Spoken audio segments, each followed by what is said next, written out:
Seorang yang sangat susah nak senyum. Dalam cerita ni korang boleh nampak dia dalam sekali dua je yang dia senyum. Dan dia ni boleh katakan pentingkan diri. Dia tak suka dimanja, tak suka dibelai. Orang peluk pun dia macam apa ni, peluk-peluk, macam itulah. Dan dia ni memang kata pentingkan dirilah. Dia menggunakan orang lain untuk kepentingan diri dia juga. Dan ini adalah perwatakan karakter utama yang Izzah nak highlightkan dalam cerita yang Izzah nak share dengan korang hari ni. Dan kalau korang tengok trending dekat Netflix baru-baru ni, iaitu cerita Wednesday. Tapi hari ni kita bukan nak nak cerita sampai dia punya ending, apa ending dia dan sebagainya. Izzah tak nak cerita benda tu. Izzah nak korang tengok sendiri cerita ni.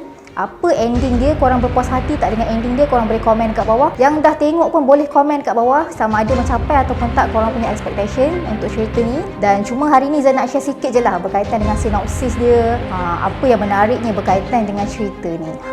Okey, jadi jom sama-sama kita dengar sikit apa cerita Wednesday ni.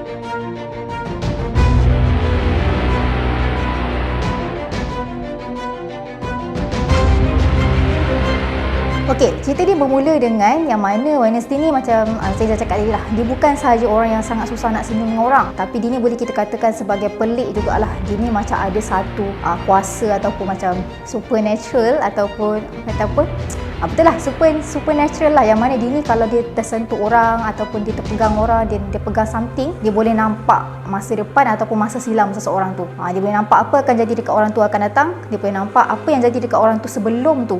Jadi itu dia punya kata apa, kelebihan dia lah. Dan walaupun dia ni ada kelebihan, tapi dia ni sekolah biasa je pada awalnya. Pada awalnya sekolah biasa je, tapi memandangkan dah 5 tahun sekolah biasa, dalam 5 tahun tu 8 kali tukar sekolah, dah tak normal lah kan. Jadi parents dia pun decide untuk pindahkan dia dekat satu sekolah baru ni, iaitu sekolah Nevermore. Di mana sekolah ni ditubuhkan pada tahun 1791, yang mana menempatkan orang-orang buangan, orang-orang yang ada kuasa-kuasa macam ni lah, yang ada kelebihan macam ni. Macam kawan-kawan dia lain, ada yang boleh jadi serigala, ada yang boleh jadi duyung. Banyaklah kelebihan-kelebihan yang ada, dan di sinilah mereka dikumpulkan. Tapi Wednesday ni dia tak suka sekolah ni. Dia tak suka, dia macam pelik. Kenapa nak kena sekolah dekat orang-orang pelik ni?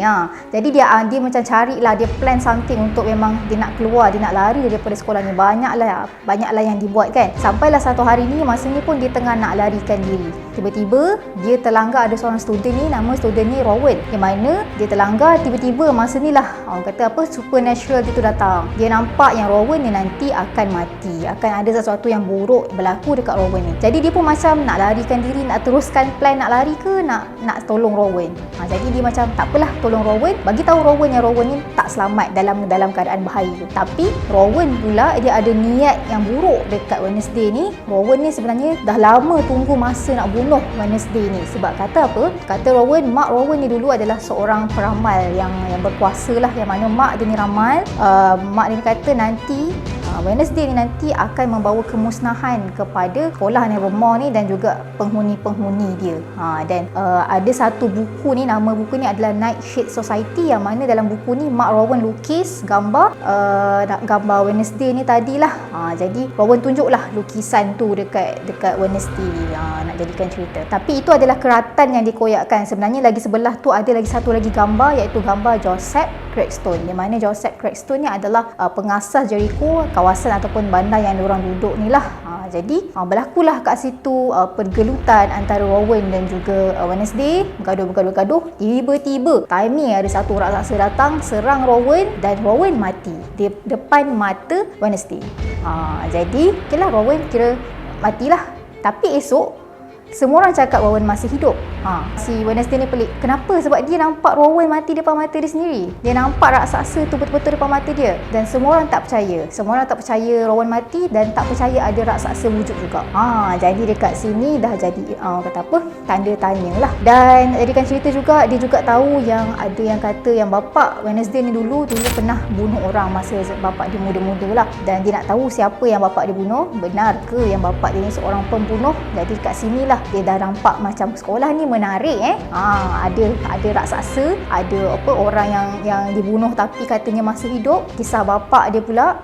Jadi dekat sini dia tak jadilah nak lari, dia nak settlekan masalah ni pula. So nak jadikan cerita, dekat sinilah korang akan nampak yang kata apa, Wednesday ni dia mula cari buku yang ada lukisan dia tadi tu, gambar yang ada lukisan dia dengan Joseph Craigstone tu. Lepas tu nanti korang akan nampak yang dia cuba cari ada satu rumah ibadat ni, yang mana dekat rumah ibadat ni juga kat sini dia sekali lagi supernatural dia tu keluar, yang dia nampak dia macam masuk balik ke alam zaman nenek moyang dia, yang mana dekat sini korang akan nampak yang apa jadi dekat ahli-ahli sihir zaman nenek moyang dia masih hidup. Dekat sini korang akan nampak ahli-ahli sihir ni dia yang dibunuh, dibakar oleh Joseph Crackstone ni tadi, sebab Joseph Crackstone ni tak suka dengan ahli-ahli sihir. Dia kata ini adalah kata apa, bomoh yang sesat. Jadi dekat sinilah dia nampak yang macam kat sini apa kait dia, kait Joseph ni dengan kata apa, nenek moyang dia, zaman-zaman nenek moyang dia lah. Dan nenek moyang, dan ada seorang je daripada waris dia ni yang hidup, iaitu Goody Adams. Tapi sekarang dah mati lah kan. Cuma dia macam datang balik, dia bagi hint, dia suruh tengok ada satu rumah agam ni, yang mana rumah agam ni adalah milik ada satu keluarga ni yang dia beri nama sebagai Family Gates. Di mana Gates ni dia ada anak perempuan, anak lelaki, tapi dua-dua anak dia dah mati. Dia macam tak tahu apa sebenarnya perkaitan rumah agam ni, family ni, apa kaitan dengan orang kata bapa dia ni adalah seorang pembunuh, apa kaitannya dengan raksasa tadi ni, adakah mereka ni ada saling kait mengait, apa sebenarnya yang terjadi, apa sebenarnya misteri yang nak dirungkaikan. Jadi dekat sini Izzah minta korang sambung sendiri. Izzah dah bagi halfway, tak adalah halfway, tapi ada 8 episod je. Korang boleh tengok sendiri apa sebenarnya misteri yang telah terjadi. Adakah mereka yang perkaitan ni ada motif yang sama, atau mereka ada motif yang berlainan. Jadi boleh sambung tengok dan share korang punya pandangan dekat bawah. Bagi Izzah, cerita ni quite fun juga sebab kita macam tertanya-tanya. Dan cuma walaupun korang nampak cerita ni macam tak logik kan, macam Izzah bukan orang yang jenis yang suka sangat cerita yang tak logik ni, tapi ada pengajaran yang dia nak highlightkan. Contohnya dekat dalam ni korang akan nampak orang kata apa, macam mana persahabatan itu, yang dalam ni ada menekankan nilai persahabatan yang sangat tinggi, macam mana diorang saling membantu antara satu sama lain, dan juga menekankan kecekalan seorang Wednesday Addams ini untuk menyelesaikan misteri ini, menekankan tentang erti pengorbanan. Dan kat sinilah orang kata apa, bermulalah segala misteri ini terungkai. Jadi saya rasa setakat tu je review movie kita hari ini. Dan korang boleh suggest lah another next movie yang korang nak Izzah review untuk korang. Jadi setakat tu je. Jangan lupa komen, subscribe, like video ni, share juga dekat kawan-kawan korang. Jangan lupa tengok movie ni. Kita jumpa lagi untuk next berkonsep akan datang. Assalamualaikum.